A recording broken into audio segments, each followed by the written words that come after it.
असे हो जया अंतरी भाव जैसा, वसे हो तया अंतरी देव तैसा. अनायास रक्षी तसे चाप पाणी, नुपेक्षी कदा रामदासाभिमानी. श्रीराम. आपला जसा भाव असेल, विचार असेल, तसा देव आपल्याला दिसेल, असा या श्लोकाचा अर्थ सांगता येईल.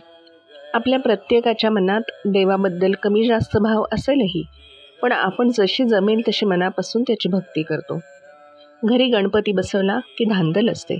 रोज वेगवेगळा नैवेद्य, रोज सकाळ संध्याकाळ आरती करतो आणि बाप्पाचं विसर्जन झालं की वाईट वाटतं ना.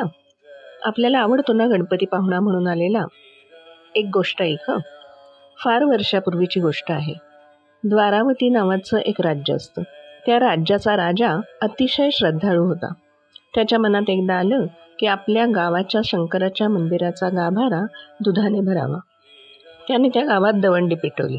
शंकराच्या पिंडीवर गावातील प्रत्येकाने आपल्या घरातील दूध आणून घालावे. गाभारा पूर्ण भरेपर्यंत दूध घालायचे आहे. त्यामुळे कोणीही दूध घरात न वापरता सर्वच्या सर्व दूध मंदिरातच आणावे. मंदिराचा गाभारा भरेपर्यंत दूध घालायचे असल्याने गावातील लहान मोठी सर्व माणसे दूध न पिताच राहिली, पण ते मंदिरात आणून घातले. इतकेच काय, गाई म्हशीच्या वासरानंही दूध पाजलं नाही. आजूबाजूच्या गावातूनही दूध जमा झालं, पण गाभारा भरतच नव्हता. काय होणार म्हणून सगळे काळजी करू लागले. कोणी राहिलं नाही ना दूध घालायचं. पण त्याच गावात इंदुबाई म्हणून एक म्हातारी आजी होती. तिने सकाळी सकाळी गोठ्यात जाऊन वासरांना दूध पिण्यासाठी सोडलं.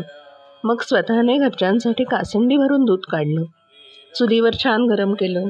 घरातील सगळ्या लहान मुलांना रोजच्यासारखं दूध प्यायला दिलं आणि उरलेलं अगदी खुलभर थोडंसं दूध घेऊन ती देवळात गेली. तिने आणलेल्या थोड्याच दुधाने गाभारा भरला. हे पाहून राजाचे सैनिक नवल करू लागले. ते आजीबाईला घेऊन राजाकडे गेले आणि त्यांनी सर्व हकीकत राजाला सांगितली.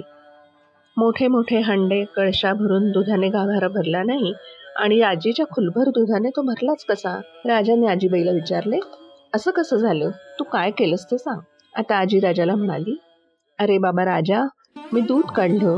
आधी घरच्या पोराबाळांना दिलं, वासरांना दिलं, मग उरलेलं इकडे आणलं. माझी वासरं पोरं बाळं उपाशी ठेवून देवाला कसं वाहणार दूध? पोरं माझी भुकेली ठेवायची आणि गाभाऱ्यात पिंडीवर दूध ओतून तुझा देव कसा प्रसन्न होईल? देव तुझ्या माझ्या सगळ्यांमध्ये आहे रे. आता राजाला आपली चूक कळली. त्याने म्हातारीला शिक्षा न करताच घरी सोडले. म्हणूनच समर्थ आपल्याला सांगतात, देव आपल्यातच आहे. आपली जशी श्रद्धा असेल तशी त्याची पूजा केलेली त्याला आवडते. जे करायचं ते मनापासून करा, मग ते थोडे केले तरी चालेल. जय जय रघुवीर समर्थ.